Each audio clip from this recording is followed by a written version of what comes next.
বোনেরা, আমার আম্মা জানেরা, বাপ জানেরা, আমি আপনাদেরই সন্তানের মতো, আপনাদেরই ভাইয়ের মতো, নবী খানদান হিসাবে, দাদা পীর আওলাদ হিসাবে আপনারা ভালোবাসে, আমি আপনাদেরকে পিয়ার করি, এই জান্নাতও আপনাদেরকে দেখতে চাই।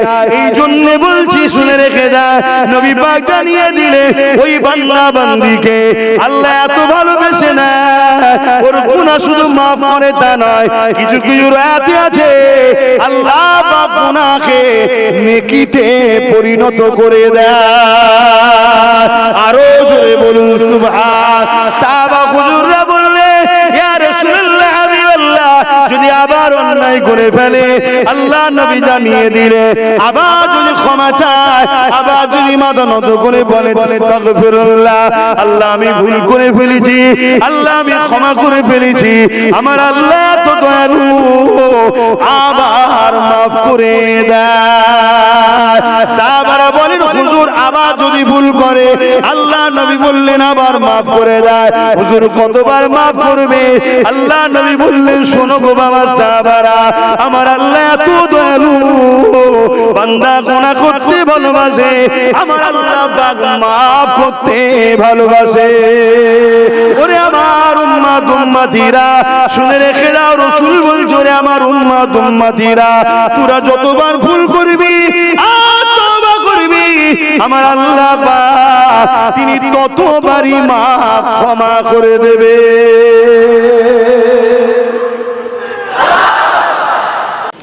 আসো যুবকেরা, তওবা করো, দুনিয়া চিরস্থায়ী নয়, কার কবে মরণ হবে কেউ জানে না, কিন্তু মনে রাখবে মৃত্যু সবার অবশ্যই হবে।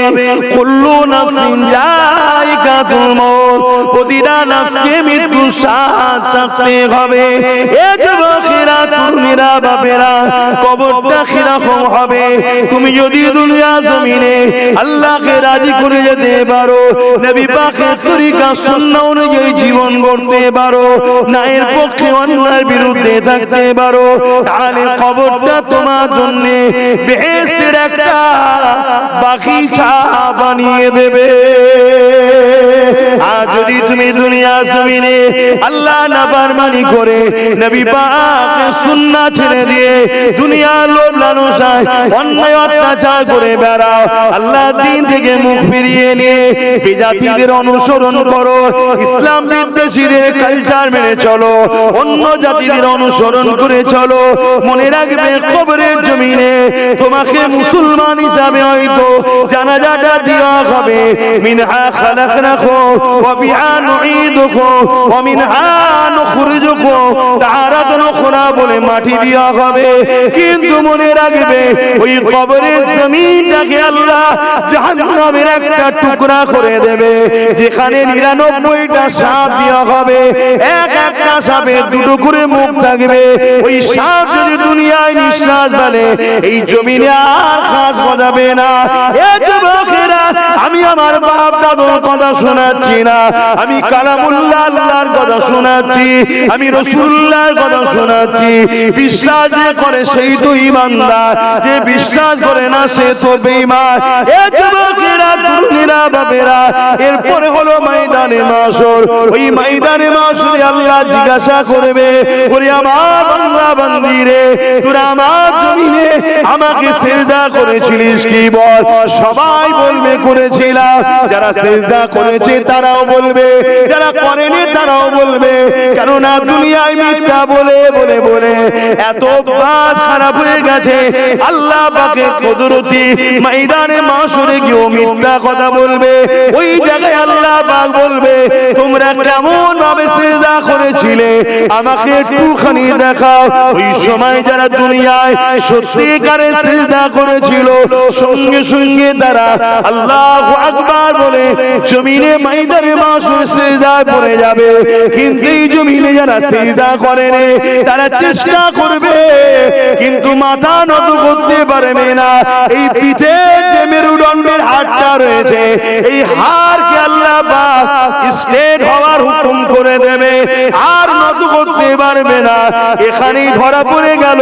আল্লাহ পাক ফেরেশতাদেরকে বলবে, এদেরকে নিয়ে গিয়ে জাহান্নামে নিক্ষেপ করো।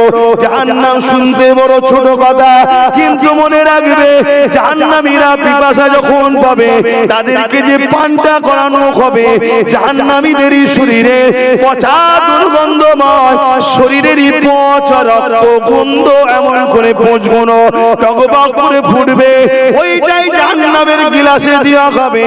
যেখান থেকে পান করবে সঙ্গে সঙ্গে গলে গলে চলে যাবে, আবার অটোমেটিক গজাবে, আবার পান করবে, আবার অটোমেটিক গজাবে।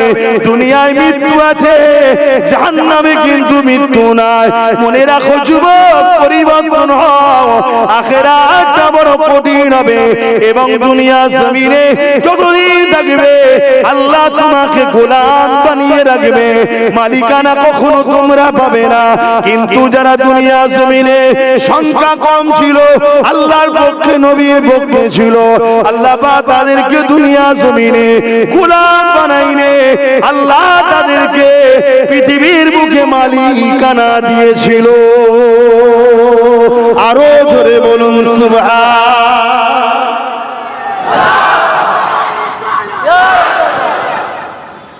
পরিবর্তন হও আমার ভাইরা। যে মেঘলা ভারতের আকাশে যে কালো মেঘ উঠেছে, তোমরা বুঝতে পারছো না। এই মেঘলাতে কি বিষ পানি যে নিক্ষেপ হবে, তোমরা এখনো বুঝতে পারছো না। তবে আমি এ বিষয়ে বেশি বলবো না। এসেছিলাম একটা বিষয় আলোচনা করার, কিন্তু সে লাইন তো নাই। বর্তমান ভারতের পরিস্থিতিকে নিয়েই হয়তো আলোচনা করতাম, পরিস্থিতি সেদিকে নাই।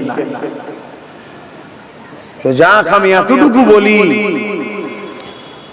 ইসলামের হিস্টরি দেখো, তারিখে হাদিস পড়ো, পরে আব্বাস সিদ্দিকীর কথাটাকে মিলিয়ে দেখো, ঠিক বলছি না মিথ্যা বলছি।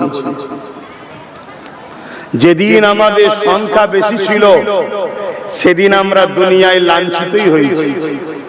যখন আমাদের সংখ্যা কম হয়েছে, অর্থাৎ চিটে উড়ে গিয়ে সলিড ছিল, আল্লাহ সেদিনই কিন্তু তাদের হাতে বিজয়ও দিয়েছে। জোরে বলুন সুবহানাল্লাহ। অতএব ইসলাম কখনো সংখ্যা দিয়ে জেতে নেই, ইসলাম কখনো অস্ত্র দিয়ে জেতে নেই, ইসলাম কখনো ম্যান পাওয়ার দিয়ে জেতে নেই, ইসলাম কখনো মানি পাওয়ার দিয়ে জেতে নেই। ইসলাম যতবার বিজয় ও কামিয়াবি হয়েছে, ইমানদার মুমিন মুসলমানের ইমানের পাওয়ারে আল্লাহর সাহায্যে জিতেছে। জোরে বলুন সুবহানাল্লাহ। আজ আমরা ধ্বংসের কারণ, আমরা নামে তালপুকুর ঘটি ডোবে নেই, আমরা নামে মুসলমান, আমাদের কাজ কাম উঠা বসা চাল চলন কথাবার্তায় ইসলাম পাওয়া যাচ্ছে না। সমাজ নীতি, ধর্ম নীতি, রাজনীতি, এডুকেশন নীতি, পরিবার নীতি, প্রতিবেশ নীতি, রাষ্ট্রনীতি, অর্থনীতি, কোন জায়গাতেই আমাদের রসুল নাই। আমরা ব্যবসা করি, মানুষকে ধোঁকা দিই। ইসলামে ব্যবসা হারাম, যতগুলো পয়সা হবে সম্পূর্ণ পয়সা হারাম। ওই পয়সাকে বিসমিল্লাহ বলে খেলেই কাফের। শুনছেন তো নাকি? শুনছেন? তাহলে আজকে আমরা ধ্বংস হব না তো কারা হবে? এই যে চারিদিকে দেখছি কুপিয়ে কুপিয়ে মারছে, দেখে বড় ব্যথা হচ্ছে না? হ্যাঁ, কিন্তু ভাবতে হবে যে কেন এটা ঘটছে, এটাও ভাবতে হবে। অবশ্যই যারা জুলুম করে তারা সন্ত্রাস, অবশ্যই যারা জুলুম করে তারা মানবতার বিরুদ্ধে, অবশ্যই তাদের শাস্তি পাওনা রয়েছে।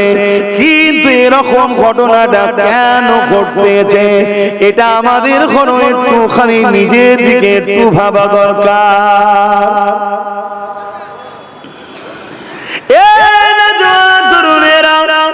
অর্ধেক পৃথিবীর শাহিনশাহ হযরত ওমর ফারুক রাদিয়াল্লাহু তাআলা হুজুরকে মারার জন্য গোয়েন্দা চলে এসেছে, জাসুস চলে এসেছে, হুজুরকে গোপনে গোপনে হত্যা করে দেবে, শহীদ করে দেবে। কিন্তু হুজুরের খবরটা পাওয়ার জন্য এক ব্যক্তিকে জিজ্ঞাসা করেছে, আমি আমিরুল মুমিনিন খলিফাতুল মুসলিমিন হযরত ওমর ফারুকের সঙ্গে দেখা করতে চাই, আমার কিছু জরুরি মসলা তেনার কাছে জানা রয়েছে। ওই মানুষটা জানিয়ে দিলে, ওই যে দূরে একটা গাছ দেখতে পাচ্ছ, ওই গাছের তলায় যিনি শুয়ে রয়েছেন ইনি হলেন অর্ধেক পৃথিবীর শাহিনশাহ।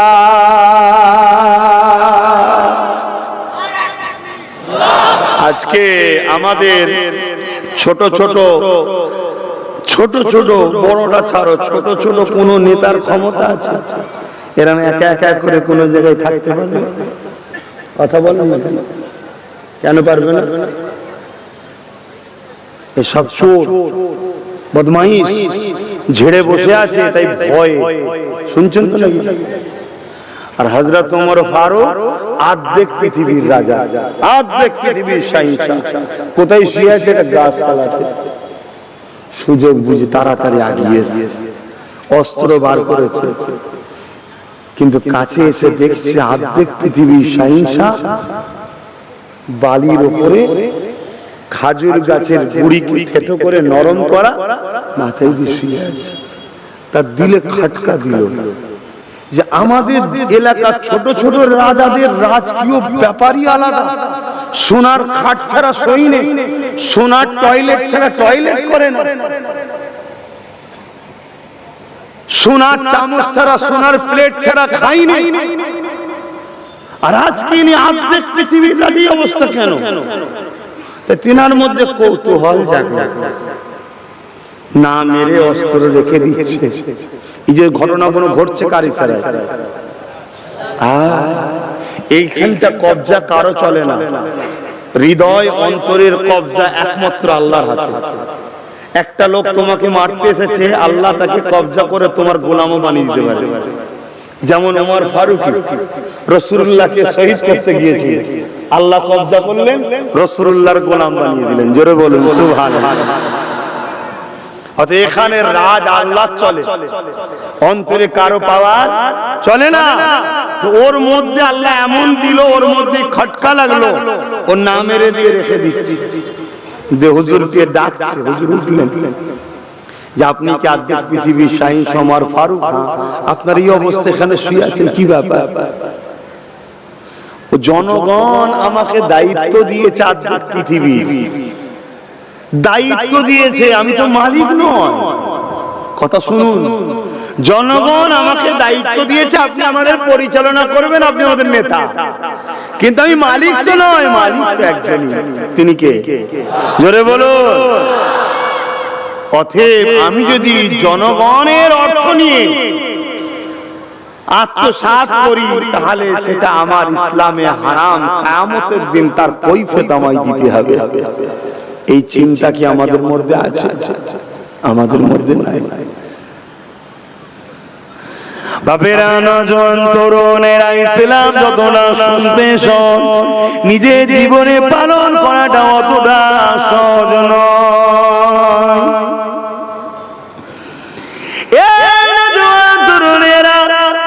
ইসলাম কুনতুম খায়রা উম্মাতিন উখরিজাত লিন-নাসি তা'মুরুনা বিল মারুফ ওয়া তানহাউনা আনিল মুনকার।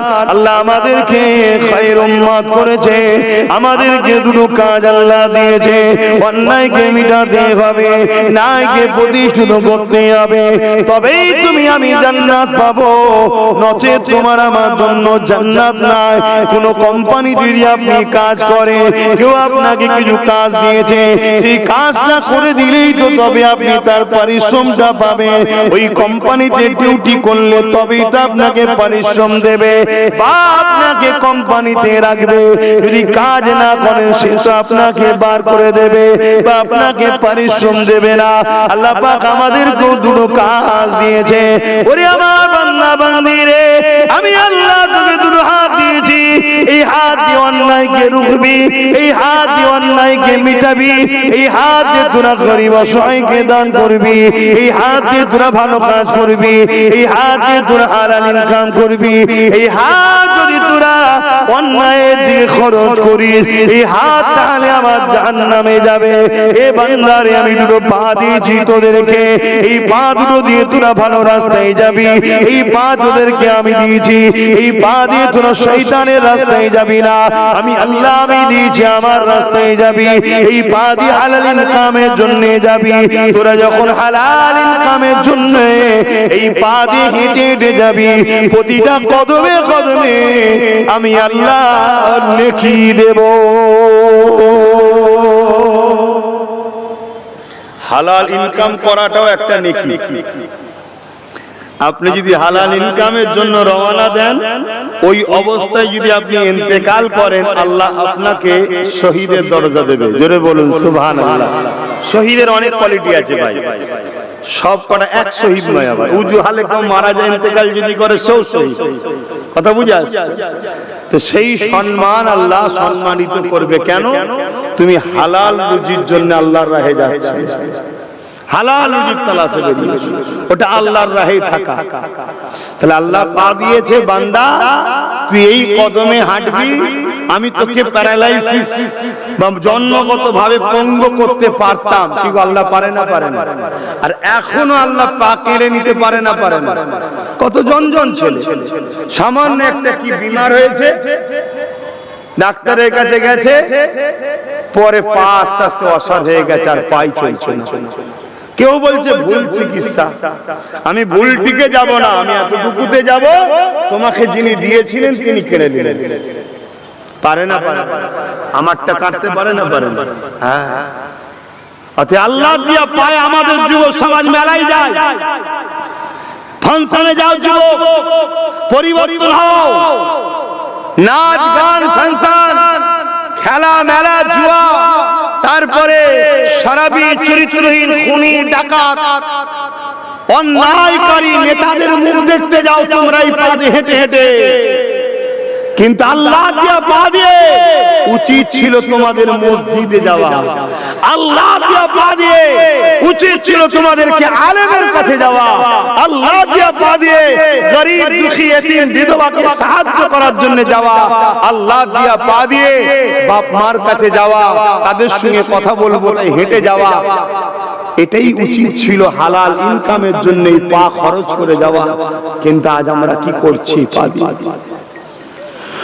মনে রাখবেন আল্লাহ বা ছাড় দিয়েছে, ছেড়ে দেয়নি। আল্লাহ বা ফেরাউনকেও ছাড় দিয়েছিল, ছেড়ে কিন্তু আল্লাহ দেয়নি। মনে রাখবেন আল্লাহ বা জবানে কথা দিয়েছে, এই জবানের বাণীকে আল্লাহ বন্ধ করে দিতে পারে। আজ আব্বাস সিদ্দিককে আল্লাহ জবানে কথা দিয়েছে, তাই আপনারা দাওয়াত করে হাজার হাজার মানুষ এসে মুখের দিকে তাকিয়ে বসে আছে। আমি আপনাদিওকে আল্লাহর কথা, নবীর কথা, সত্য কথা নাই কথা, ইনসাফের কথা শোনাতে পারছি। যদি আমার আল্লাহ আমাকে জবানে ভাষা না দিত, জবানে যদি কথা না দিত, আল্লাহ যদি আমাকে বুবা বানিয়ে দিত, এ যুবকেরা তোমরা আমাকে দাওয়াত করতে না, কেউ এসে আমার কাছে মুখে দিয়ে তাকিয়েও বসে থাকতে না। আহা, কত দয়া করেছে আল্লাহ।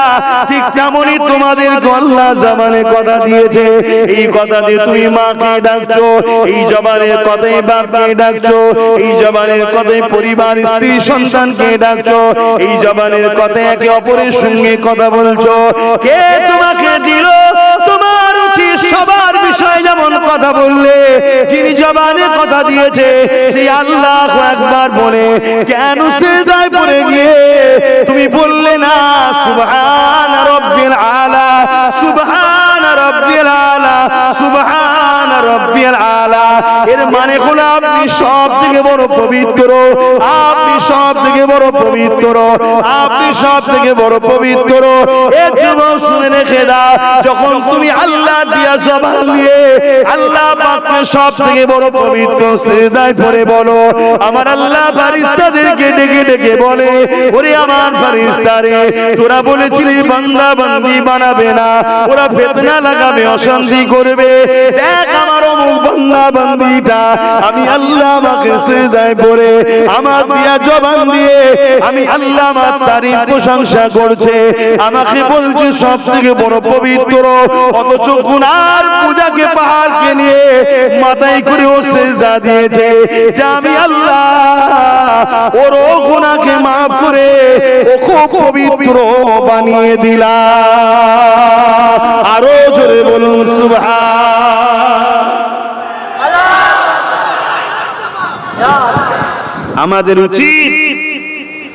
আমাদের উচিত সিজদা দিয়া এই জবান আল্লাহ ডাকা। হ্যাঁ, দুনিয়ার প্রয়োজনের জন্য তো আল্লাহ দিয়েছে, মাকে ডাকবো, বাপকে ডাকবো, কিন্তু আজকে আমরা এই জবানে কি করছি? ইসলাম বিদ্বেষীদের পিছনে ঘুরে বেড়াচ্ছি। এই জবানে এমন এমন স্লোগান দেয় আমার মুসলিম সমাজ, যে স্লোগানের মধ্যে শিরক আছে, যে স্লোগানের মধ্যে কুফরি আছে, শিরক আছে, যে স্লোগান দিলে সঙ্গে সঙ্গে ইসলাম থেকে বেরিয়ে যাবে। আমাদের মুসলিম সমাজের লাখো মানুষ এই স্লোগান দিচ্ছে।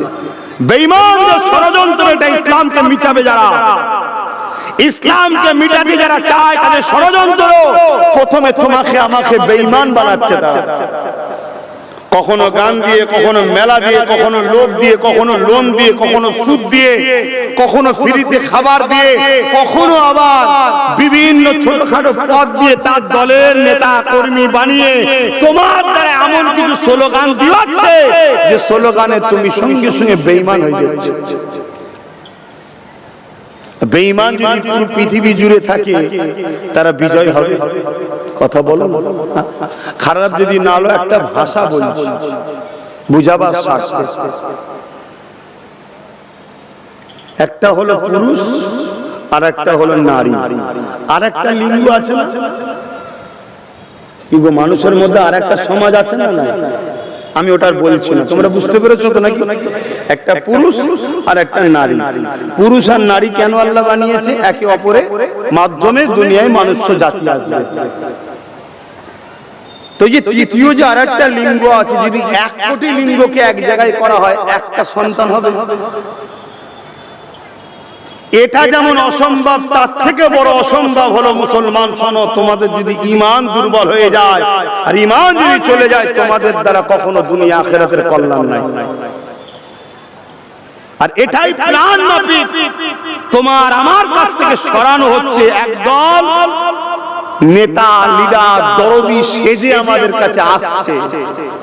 আর এটাও শোনো, মুসলমানদের মধ্যে কিছু নামদারি মুসলমান আছে যারা নেতা লিডার হয়ে আমাদের কাছে আছে। শুধু সময়ের অপেক্ষা, এরা সব ফটাফট করে বলবে ইসলাম ছেড়ে দিলাম, ইসলাম ছেড়ে দিলাম, ইসলাম ছেড়ে দিলাম। শুধু সময়ের অপেক্ষা। ইতিহাস পড়া ছাত্র আমরা রোমের ইতিহাস পড়েছি, আমরা স্পেনের ইতিহাস পড়েছি। স্পেনেও হাজার হাজার মুসলমান দরদি ছিল।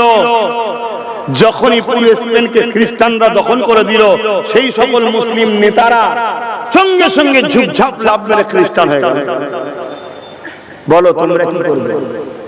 ইসলাম ছেড়ে দেবে? আর যদি ছেড়ে দাও ইসলামের, তাহলে শেষ হয়ে যাবে নাকি? আরে তোমার ধ্বংস হয়ে যাবে, ইসলামের কি যায় আসে না। ইসলাম আমার মুখাপেক্ষী নয়, আমি ইসলামের মুখাপেক্ষী।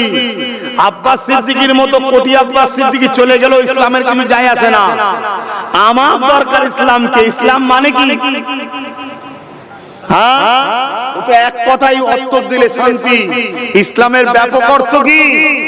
ক্ষুধার্ত মানুষকে খানা খাওয়ানো। ইসলাম থাকলে ক্ষুধার্ত মানুষ খানা পাবে। ইসলাম মানে কি? মা বাপের সম্মান দেয়। ইসলাম থাকলে মা বাপ সম্মান পাবে। তুমি একদিন বাপ হবে, তোমার স্ত্রী একদিন মা হবে। ইসলাম যদি থাকে তোমার বাচ্চা কোনো তোমাদের সম্মান দেবে। আর যদি ইসলাম না থাকে তোমার বাচ্চা তোমাকে কেটে টুকরো টুকরো করে ফ্রিজে ভরে দেবে। ভাষা কি খারাপ লাগছে নাকি? সমাজে ঘটছে না ঘটনে? ইসলাম মানে কি? নারীর নিরাপত্তা। ইসলাম যদি না থাকে ওই আমেরিকার মতো প্রতি 1 সেকেন্ডে নারী ধর্ষণ হয়, খুন হয়। ইসলাম মানে কি? মানুষের অধিকার দেওয়া। ইসলাম থাকলে অধিকার পাবে। ইসলাম মানে কি? দাসত্ব প্রথাকে ভেঙে চুরমার করে দিয়ে মানুষকে আজাদ করা।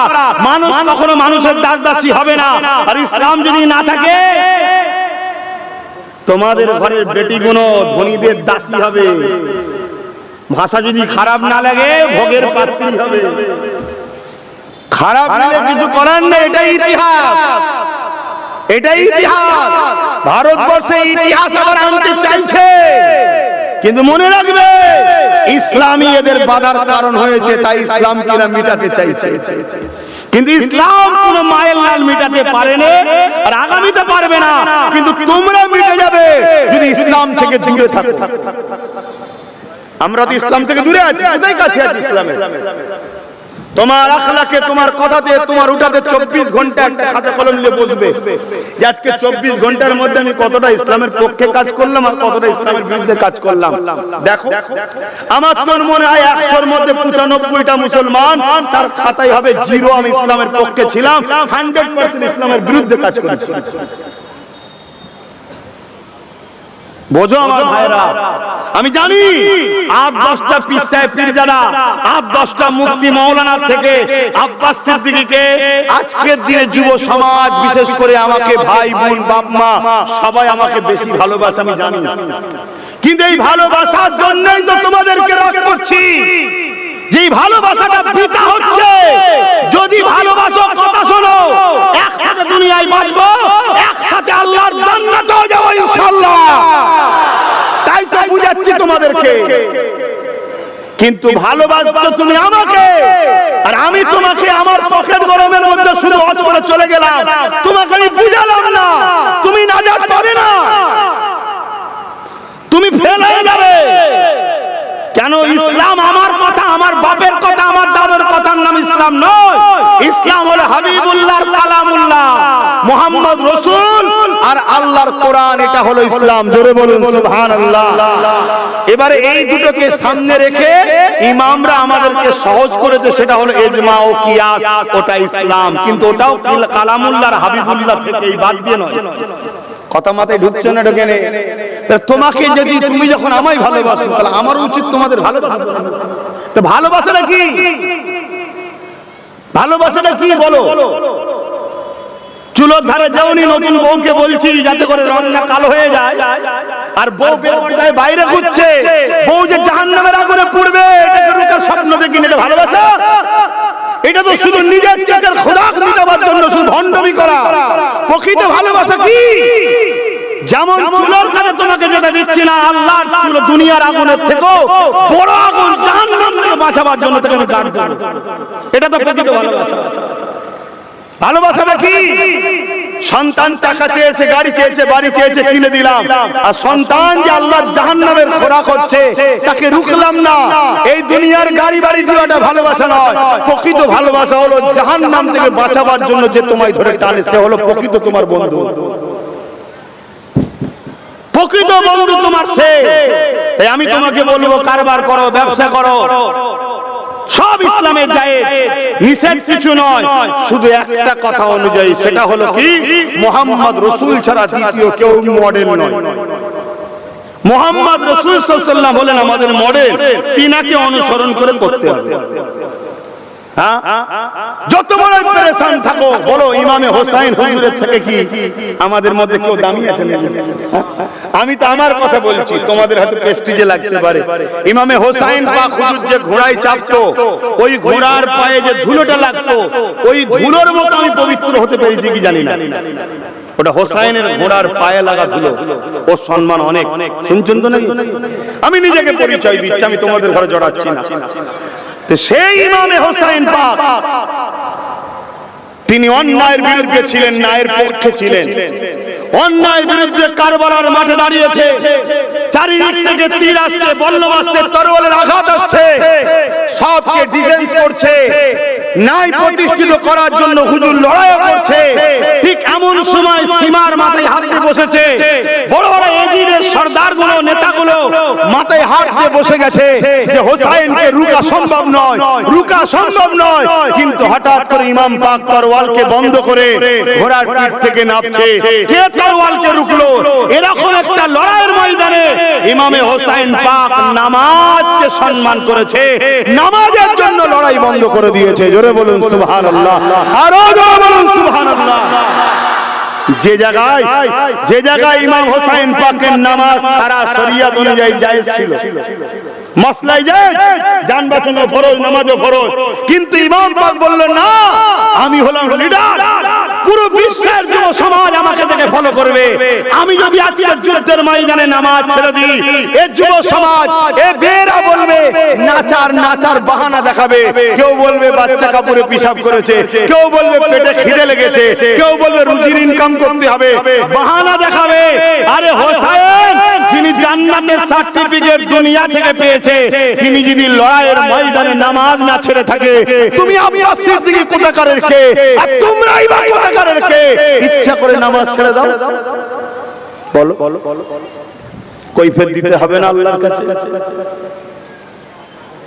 শুনছো আমার যুবকরা, বলো আল্লাহকে সাক্ষী রেখে পরিবর্তনের কথা দিলে আসছে না আসে? আল্লাহকে সাক্ষী রেখে বলো আল্লাহকে সেজদা দেওয়া দরকার আছে না নাই? বলো পরিবর্তন কারা কারা হওয়ার জন্য আল্লাহর কাছে তওবা করার ইচ্ছা আছে? কার কার দিল চাইছে হাত তুলে দেখাও যে আমি ভুল করেছি, আমি ভুল করেছি, আল্লাহ তুমি আমায় ক্ষমা করে দাও। বলো আল্লাহ আপনি আমার নামাজ পড়ার তৌফিক দেন। সবাই বলতে বলেন আল্লাহ আমরা ভুল করেছি, আপনি আমাদেরকে উপযুক্ত নামাজ পড়ার তৌফিক দান করেন। বলুন আমিন। এই জায়গাতেও যদি কেউ হাত না তোলে, তার বিষয়ে আর কিছু বলা থাকবে না। তবে হ্যাঁ, দুঃখের সাথে বলতে হয়, এ সমাজ আবার কিছু ভণ্ড বাবা বেরিয়েছে, কিছু ভণ্ড বাবা বেরিয়েছে, এরা শয়তানের চেলা।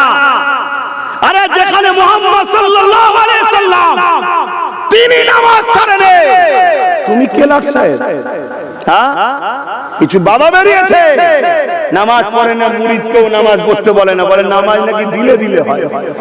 শয়তানকে খেতে দিবি না, বলবি দিলে দিলে খা, দিলে দিলে খা।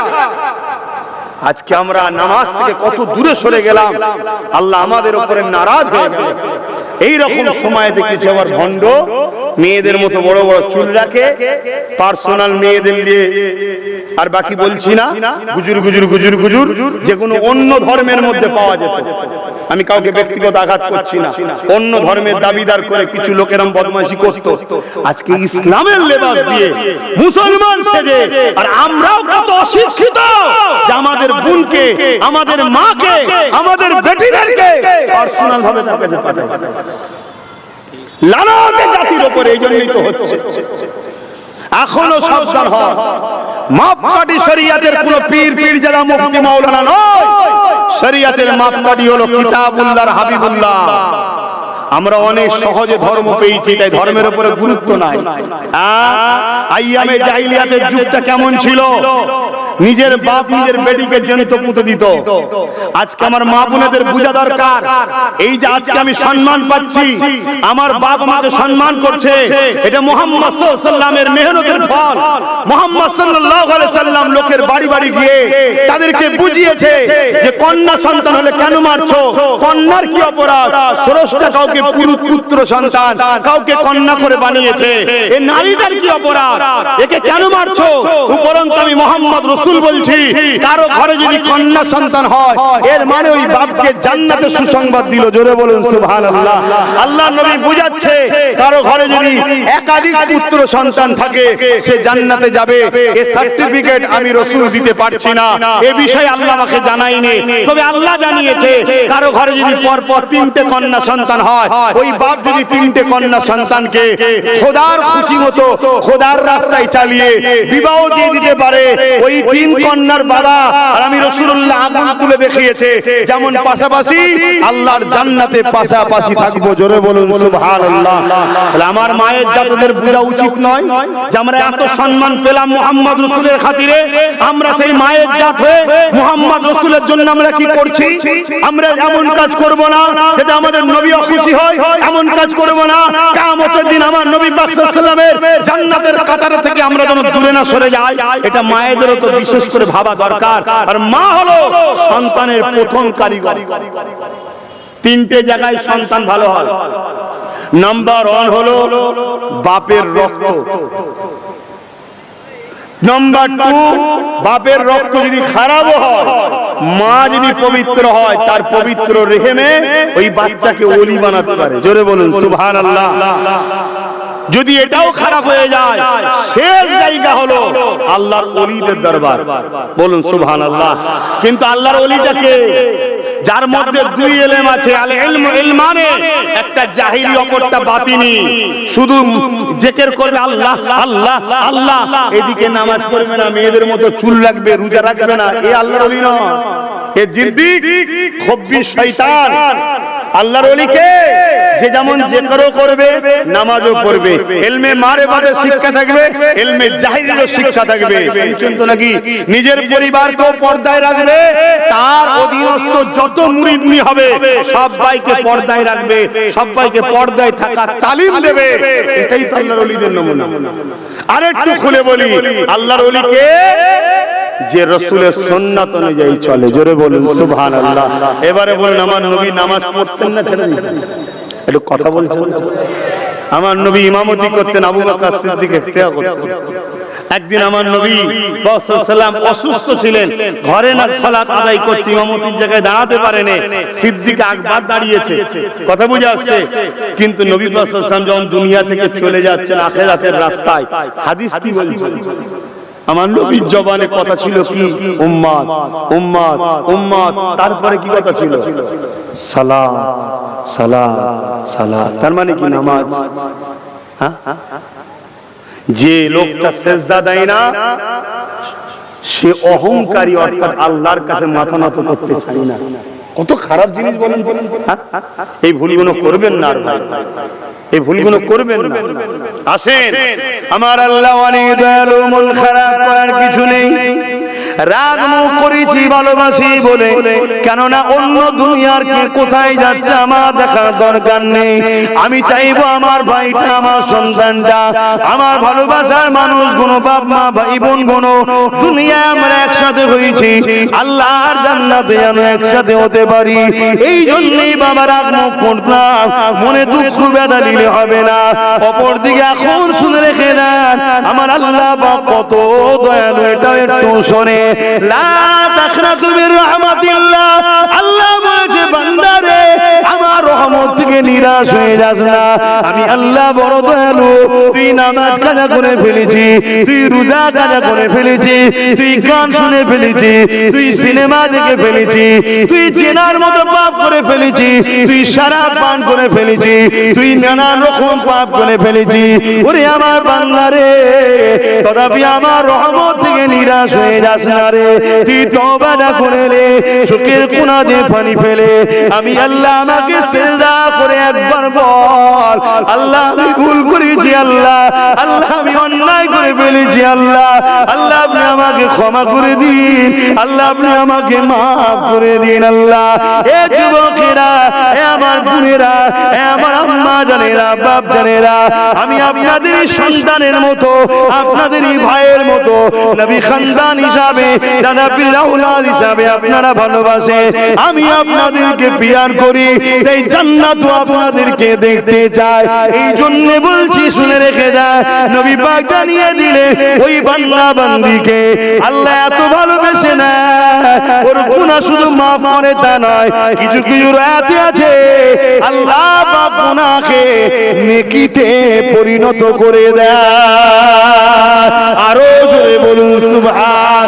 সাহাবা হুজুররা বললে, ইয়া রাসূলুল্লাহ হাবিবাল্লাহ, যদি আবার অন্যায় করে ফেলে, আল্লাহ নবী জানিয়ে দিলে, আবার যদি ক্ষমা চায়, আবার যদি মাথা নত করে বলে আস্তাগফিরুল্লাহ, আল্লাহ আমি ভুল করে ফেলেছি, আল্লাহ আমি ক্ষমা করে ফেলেছি, আমার আল্লাহ তো দয়ালু, আবার মাফ করে দেয়।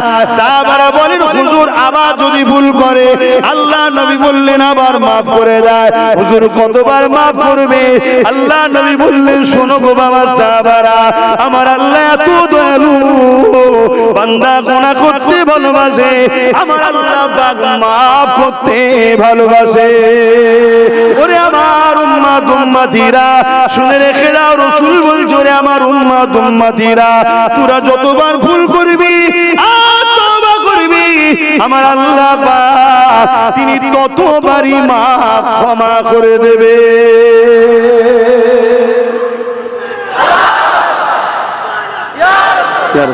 এই যে জিনিসটা দেখছেন, এতে কোনো দাগ আছে? বীজখানে জোড়া দাগ না।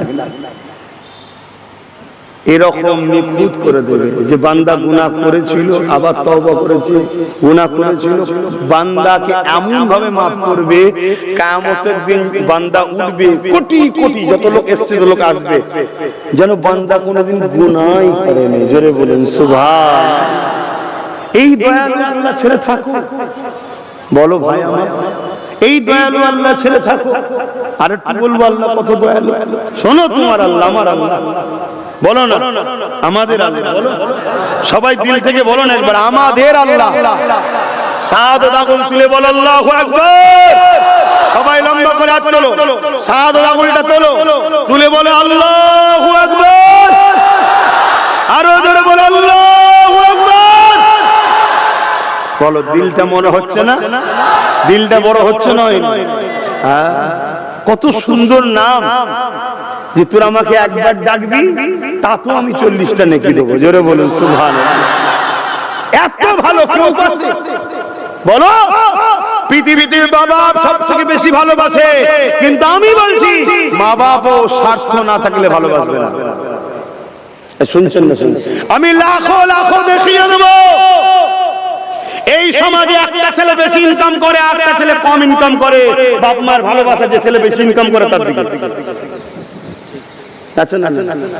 আমি লাখো লাখো দেখিয়ে দেবো এই সমাজে কোন ছেলে যদি প্যারালাইসিস হয়, পঙ্গ হয়ে যায় বা বিছানা সজ্জিত হয়ে যায়, একদিন বাপ মাও বলে তুই মরে গেলে আমরা বেঁচে যাই। শুনছেন না? শুনছেন? আহা, আমার দয়ার মালিক যে যত দুর্বল তাকে তত বেশি ভালোবাসে। আবার জোরে বলুন সুবহানাল্লাহ। কত ভালোবাসে তোমাদের, তোমরা সেই আল্লাহ ছেড়ে থাকো। ভুল করবে না তার ভাইরা। কাজ কাম করছো, মসজিদে তাসবিহ হচ্ছে, ওইখানে বন্ধ করো, আল্লাহ যা জানো শুরু করো। ইমাম সাহেবের কাছে বসে নামাজ, রোজা, দোয়া, দরুদ আছে, আমাদের দরবারে সিদ্দিকিয়া নামাজ আছে, বসিরহাট হুজুরের নামাজ শিক্ষা বই আছে, নিয়ে পড়ে আস্তে আস্তে শিখে যাও। এদিক ওদিক মোবাইল আড্ডা দাও তো 1 ঘন্টা দিনের জন্য দাও, সবটাই দাও 1 ঘন্টা। ইমাম সাহেবের কাছে বসবে। আর এবং তোমাদের উচিত ইমামকে প্রত্যেকটা ছেলে এই যে শিখবে তার জন্য একটু নজরানা দেবে, বেশি নয়। তোমরা গ্রামে যদি 100 ছেলে শিখতে শুরু করো, 100 ছেলে যদি গ্রামে 100টা করে টাকা মাসে দাও, তাহলে ইমাম তার আরো 10 লাখ টাকা মাসে হলো, তাহলে সে তার বাচ্চাকে ভালো আলেম বানাতে পারবে না? পারবে না? আর যদি ইমামের পয়সা না কি করবে? কোন রকম তালি দিয়ে আমল হিসেবে কি করবে? আমি যখন পড়াশোনা করেছি একটা বুখারী পড়াবে 3000 টাকা, শুধু বুখারী সাবজেক্টটা পড়াবে। আমাদের এই যে আপনাদের হাওড়া জেলার বাড়ি, আমাদের নিজামউদ্দিন কাসিমি দেওবন্দ থেকে পড়া ছেলে, কথা বুঝে আসছে? আমার তো মনে হয় যদি কোনো প্রাইভেট নিয়ে থাকে, জানি না, একটা উস্তাদ প্রাইভেটে একটা সাবজেক্ট পড়াবে 3000, 4000, 5000 টাকা নেবে মাসে। ইমাম দিতে পারবে? ভাবো, এতে তোমার রুজিতেও বরকত হবে, একটা মানুষকে হেল্প রুজিতেও বরকত হবে। এগুলো ভাবো ভাই, আস্তে আস্তে শিখে নাও। আর যতদিন জানো না কাবামুখী হবে, বাংলাতে বলবে, যা জানো তাই বল। কারো থেকে শিখাতে, আল্লাহ তোমার দিলের খবর জানে, আল্লাহ দিল দেখে।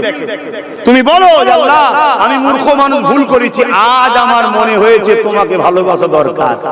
তুমি কি তাড়িয়ে দিবে? সবাই তাড়িয়ে দিতে পারে, উলামাদের মুখ থেকে শুনেছি তুমি তাড়িয়ে কখনো কাউকে দিওনি। জোরে বলুন সুবহানাল্লাহ। 70 বছর ধরে একটা লোক আল্লাহকে কোনোদিন ডাকেনি। ওজন আল্লাহর বিরুদ্ধে একটা নকল খোদার উপাসনা করত, সাম তার নাম ছিল। 70 বছর ধরে ডেকেছে। একদিন ভুল করে বলেছে সামাদ, ইচ্ছা করো না, ভুল করে বলেছে সামাদ। সামাদ কার সিফাতি নাম? আল্লাহ। ইয়া সামাদ ইয়া আল্লাহ, আল্লাহুস সামাদ সূরা ইখলাস আছে না? না, যিনি কারো মুখাপেক্ষী নয়, মানে যিনি কারো মুখাপেক্ষী নয়।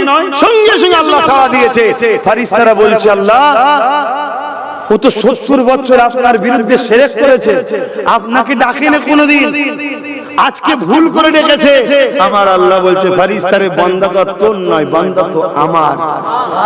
আহা, আমি খুব ভালোবাসি। সেই বান্দাকে আল্লাহ হিদায়াত করলো, একদিন সে তওবা করে আল্লাহ জান্নাতি হলো। জোরে বলুন সুবহানাল্লাহ। তোমরা এই আল্লাহকে ছেড়ে দিওনি আমার ভাই, তোমাদেরকে মারার জন্য সবাই ঘুরে বেড়াচ্ছে, জানো, চতুর্দিকে ঘুরে বেড়াচ্ছে। দেখো না, তোমার এই বাংলাতে প্রকাশ্য বলা হচ্ছে ইসলাম মুক্ত করতে হবে, মুসলমানদের তাড়াতে হবে, তোমার এই বাংলাতে বলছে। আর পুরো দেশে তো চলছে। তোমার এই বাংলাতে এই ভাটপাড়ার একজন ভাঁড় বেরিয়েছে, ভাঁড়, কখন এই দলে কখন ও দলে লাফালাফি করে, জানেন না কি বলছে? মুসলমানদের দোকানে কিনবে না, মুসলমানদের দোকানে খাবে না। আর এক জায়গায় বলছে মুসলমানদের ছেলে গুণকে টার্গেট করুন, আগে মেয়ে গুণকে টার্গেট করো। আর আমার মা বোনেদের বলি, একটা টেন্ডার চলছে সমাজে, কি তোমাকে আমার মা বোনেদেরকে শেষ করবে বলে দরদ দেখাতে আসছে, কি আমি ইসলাম অ্যাকসেপ্ট করব, আমি ইসলাম সম্বন্ধে জানতে চাই। কলেজে পড়ে, স্কুলে পড়ে, বন্ধু হয়, কথা বলছে, কি বলছে, ইসলাম শিখতে চায়। আস্তে আস্তে কাছে আসছে, বন্ধুত্ব বাড়ছে, প্রেম বাড়ছে। একটা দিন যখন গর্ভে সন্তান আসছে, তখন সে ছেড়ে পালাচ্ছে। তারা চাইছে মুসলমান ঘরে অবৈধ সন্তান ঢুকিয়ে দাও। কথা শুনছেন না শোনেননি? আমার কথা খারাপ লাগলো? আরে বাস্তবটা বলছি। তাই আমার মা রে, আমার বোন, আমার ভাই, আমার আব্বা, শোনো শোনো শোনো, যেটা যেখানকার জিনিস সেটা সেখানে রাখো। কেউ যদি ধর্ম শিখতে চায়, তাকে তোমার এলাকার ইমাম বা আলেমের নাম্বার দিয়ে দাও, ওনার সঙ্গে যোগাযোগ করো, আমার থেকে ভালো উনি জানে। কথা শুনছেন? বেশি দরদ দেখাতে যেও না। মোমার আগুন এক জায়গায় থাকা ভালো লক্ষণ নয়। বোমার আগুন এক জায়গায় থাকা ভালো লক্ষণ নয়। এত খারাপ লক্ষণ এখন আমেরিকা বুঝছে, আমেরিকা বুঝছে, ফ্রান্স বুঝছে, ব্রাজিল বুঝছে। কি বুঝছে? তারা বলছে আগামী 2040-এর মধ্যে ইউরোপ দুনিয়া সংখ্যাগুরু হবে ইসলাম। জোরে বলুন সুবহানাল্লাহ। কেন? তাদের বেটিরা বাপের থেকে ইজ্জত বাঁচাতে পারছে না। পেটে সন্তান কার? বলছে বাপে। কথা শুনছেন না? শোনা, আগুন আর মন এক জায়গায় করে দিয়েছে। ইসলাম কি বলছে? তোমার মেয়ে হতে পারে, ঘরে যখন ঢুকবে বাইরে থেকে আগে সালাম দাও। তুমি যদি সালাম না দিতে পারো, কমসে কম একটু ইজাজত দাও। সালামটা মানে এখানে ইজাজতের উদ্দেশ্যেই বলা, শান্তি বর্ষণ হোক। তা ইজাজত দাও। ধরো তোমার বেটি ঘুমোচ্ছিল, হতে পারে ঘুমের ঘরে বেঘোর ঘুমে অনেক সময় মানুষের কাপড় সরে যায় না, যায় না। তুমি একটা বাপ জন যুবতী মেয়ের ঘরে ঢুকছো বিনা ইজাজতে। ইসলাম কত সুন্দর দেখো। ইজাজত দাও। যখন ইজাজত দিলে তোমার বেটি সঙ্গে সঙ্গে প্রস্তুত হয়ে গেল যে আব্বা আসেন। আবার কি শোনো, ইসলাম বলছে তুমি যদি তোমার মায়ের ঘরে থাকো তাও ইজাজত দাও। ভাববেন আমার মাই তো না, তোমার মাও ঘুমোচ্ছে বা গোসল করেছে, কাপড় পাল্টাচ্ছে, তুমি একটা যুবক ছেলে ঢুকে গেলে, এ বলো লজ্জা শরম যদি থাকে, মায়ের মাথাটা হ্যাট হবে, তোমার মাথাটা হ্যাট হবে না। ইসলাম বলছে এই জায়গায় তুমি ইজাজত চাও। তাকে বলো আম্মা আসবো আমি ভেতরে। এটা একটা সম্মানের প্রদর্শন। চোর নেতার ওখানে ঢুকতে গেলে আগে পারমিশন লাগে, তা মায়ের ওখানে ঢুকতে পারমিশন নেবে না? মায়ের থেকে বড় কে আছে আমাদের কাছে? মায়ের পায়ের তলাতেই জান্নাত, আল জান্নাতু তাহতা আকদামুল উম্মাহাত। মায়ের পায়ের তলাতেই তো জান্নাত। তাহলে সেই মাকে যদি বাইরে থেকে বলা হয় আম্মা আসবো, তো মায়ের সম্মানও বাড়লো। এগুলো ইসলাম শিখিয়েছে, আমরা সেই কালচারটা নিচ্ছি। আমরা যাত্রার বাড়ি ঢুকে যাই, যাত্রার বাড়ি, নিজের বাড়ি তো আলাদা করা, পরের বাড়ি তো বিনা ইজাজতে যখন তখন ঢুকে যাচ্ছে। এগুলো ভালো লক্ষণ নয়। ধর্ম থেকে আমরা পিছিয়ে গেছি। কোন যদি অমুসলিমের বাড়িতেও যাও, ইসলাম বলছে তুমি তাকে ইজাজত দাও। বাড়িওয়ালা কে আছে? আমি এসেছি দরকারে, হয় একটু বাইরে আসুন, না হয় বলুন তো ভেতরে যাব কি? হতে পারে তার বাড়িরই একটা বেটি বা মেয়ে, সে বাইরে ঘর হয়তো ঘিরা, বাইরে গোসল কলতলায় বা গোসলখানে বা পুকুরে, গরিবের সবার তো ঘিরা টয়লেট নেই বাবা, হয়তো গোসল করছে, তুমি একটা বেগানা পুরো ঢুকে গেলে, তার মানে কথা কিছু মাথায় ঢুকছেন? এগুলো সব ইসলাম আমাদেরকে শিখতে জানান দিচ্ছে নাকি? আচ্ছা আচ্ছা, এই মহলে বলবেন, আমি আজান দিলাম, সংক্ষেপ করব। তো ভাইরা আমার, ব্যথা নেবেন না, আল্লাহর রাস্তে বলছি, আপনারা বাঁচতে যদি চান আমার নবীকে ধরেন, আমার হুজুরের সুন্নতে জীবন গড়েন, দেখবেন আল্লাহ আপনাদেরকে দুনিয়াতেও ইজ্জত আলা করবে, পরকালেও ইজ্জত আলা করবে। আজকে সমাজে কি হচ্ছে? প্রকাশ্য প্রকাশ্য আমার বাংলাতেই বলছি, অন্য জায়গায় হচ্ছে তো অনেক দিন থেকে, আমার বাংলাতে গত কালকেই দেখলাম, গত কিছুদিন আগে একটা দেখেছিলাম, আবার গত কালকেও দেখলাম যে বিভিন্ন জায়গায় গণ পিটাতে পিটাতে মেরে দিচ্ছে। এবং ওই কি বলে একটা জায়গায় দেখলাম 15-20 জন মিলে 3 জন মুসলমানকে এত মার মারলো, তারা বেঁচে আছে যে আজও জানি না, এত অবস্থা খারাপ, যেখানে পারছে পিটছে। এর কারণ কি? তাহলে কেউ আমাদেরকে চাই না। এরপরও বলে যে আল্লাহ তোমাদের সাথ দেবে যদি তোমরা আল্লাহ ও রাসূলের দিকে থাকো।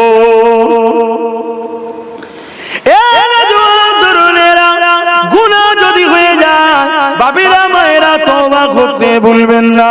মানুষ মাত্র পাপ হয়ে যেতে পারে, সঙ্গে সঙ্গে তওবা করে না, আল্লাহ পাকের কাছে ক্ষমা চাইলেন। এই বিষয়ে একটা কথা বলি শুনুন। হযরত মুসা আলাইহিস সালামের একটা উম্মত ছিল, যুবক উম্মত। সেই উম্মতকে আল্লাহ অর্থ দিয়েছিল, সেই উম্মতকে আল্লাহ ক্ষমতা দিয়েছিল, সেই উম্মতকে আল্লাহ পাওয়ার দিয়েছিল, সেই উম্মতকে আল্লাহ রাজ ক্ষমতা দিয়েছিল। সে কি করত? প্রতিদিন এই অর্থের গরমে, রাজ ক্ষমতার গরমে এমন করে শরাব পান করে বেড়াতো, এবং প্রতিদিন তার চরিত্র খারাপ ছিল। বাজার থেকে নারীদেরকে খরিদ করে নিয়ে আসতো। এই জীবনেরা তোনেরা এইরকম একটা দিনেতে একটা যুবককে ওই এমন করে বাজার থেকে একটা নারীকে খরিদ করে নিয়ে এসেছে এবং শরাব পান করে এসেছে। যখন ওই নারীর খাস কামরাতে যেতে লেগেছে, ওই নারী তখন কাঁদতে লেগেছে, ওই নারী তখন কাঁদতে লেগেছে, ওই নারীর শরীরটা তরতর করে কাঁপতে লেগেছে। এই যুবকটা বলতে লেগেছে, কি ব্যাপার, আপনি কেন কাঁদছেন আর কাঁপছেন? ওই নারীটা তখন বলতে লাগলো, আমার আল্লাহ পাকের ভয় হয়েছে, আমার আল্লাহকে তো কোনো জিনিস লুকানো যায় না, আমার আল্লাহ পাক তো দেখতে লেগেছে, আমার বড় ভয় হতে লেগেছে, এই জন্য আমি কাঁদতে লেগেছি। তখন ওই যুবকটা বলতে লাগলো, তুমি তো স্বইচ্ছায় 60 দিরহাম টাকা নিয়েছো। 60 দিরহাম টাকা মানে আজকে দিনে 15 থেকে 20 লক্ষ টাকা। তুমি তো নিজের ইচ্ছায় টাকা নিয়েছো, আজকে এরকম করছো কেন? তখন ওই মহিলা বলছে, দেখো আমি খুবই গরিব, আমি খুব নাচারে পড়ে, আমার বাড়িতে বিমার আছে, নাচারে পড়ে কোনো মানুষ যখন সাহায্য করে না, বাধ্য হয়ে আমি এইদিকে এসেছি। শুনছেন না? শোনেন? এই সমাজে এরকমও নাচারে হাজারো গরিব আছে। এর জবাব কি আমাদেরকে আল্লাহ নেবে না? নেবে না? কথা বলো। আপনি ভাববেন তো কেউ পাপ করলে তার থেকে নেবেন না, না না না না, এটা প্রতিবেশীর হক। প্রকৃত জাকাত যদি প্রকৃত গরিব পেত, তাহলে সমাজে গরিব থাকতো না। জাকাত এখন ব্যবসা হচ্ছে, শুনছেন তো নাকি? হ্যাঁ, এই জন্য সমাজে এটা হচ্ছে। তো যাক, ওই যুবক তখন এই গরিব মেয়ের ভয় দেখে সে অবাক হয়ে গেল। আরে এর থেকে তো বেশি আমার উচিত আল্লাহকে ভয় করা, আল্লাহকে বেশি ভালোবাসা, কারণ আল্লাহ আমাকে সব দিয়েছে, আমি আল্লাহ ভুলা, আর একে আল্লাহ কিচ্ছু দেয় রে, তথাপিও আল্লাহকে ভালোবাসে। যুবকটা তখন ওই মহিলাকে বোন হিসাবে সম্বোধন করে বলল, তোমাকে আমি সাক্ষী রেখে তওবা করছি, আজ থেকে আর কোনো বুড়াই করব না। জোরে বলুন সুবহানাল্লাহ। মহিলাকে ছেড়ে দিল, ওই টাকাও ফেরত নিল না, সেই বোন ঘরে চলে গেল। ওই রাত্রিরে যুবকটা কাঁদতে শুরু করলো যে আল্লাহ, তুমি আমাকে কত সম্মান দিয়েছো, অর্থ দিয়েছো, ক্ষমতা দিয়েছো, আর আমি তোমায় ভুলেছিলাম। আর সেই গরিব তোমার বান্দিটা, তাকে কিচ্ছু দিওনি, এত গরিব, সে তোমায় ভয় করে, তোমার জন্য সে কোনোদিন খারাপ কাজে যায়নি, আর আমি তোমায় ভুলে আছি, তুমি কি আমায় মাফ করবে? এই ভাবতে ভাবতে কাঁদতে কাঁদতে কাঁদতে গভীর রাত্রিরে ছেলেটা ইন্তেকাল করে। ইন্না লিল্লাহি ওয়া ইন্না ইলাইহি রাজিউন। এলাকার সবাই জানতো এই বাড়িতে ছেলেটা খারাপ, কিন্তু পরের দিন সকাল যখন হয়েছে, যত লোক গ্রামের বেরোচ্ছে, দেখছে ওই বাড়িতে লেখা আছে যে এই যুবক তওবাকারী, সে রাত্রিরে তওবা করেছে, আল্লাহ তওবাকারীকে বড় পছন্দ করে, এর গুনাহ আল্লাহ মাফ করেছে, এর জানাজায় যারা হাজির হবে আল্লাহ তাদেরকেও মাফ করবে। জোরে বলুন সুবহানাল্লাহ। কেন এই কথা আল্লাহ বলেছে? কারণ ওকে সবাই ক্ষমা করবে। তাহলে চিন্তা করো যুবক, তুমি আমি যদি তওবা করি আল্লাহ মাফ করবে না? তাই খবরদার ভুল করুন আমার ভাইরা। নামাজের দিকে আমাদেরকে যেতে হবে, তার আগে একটু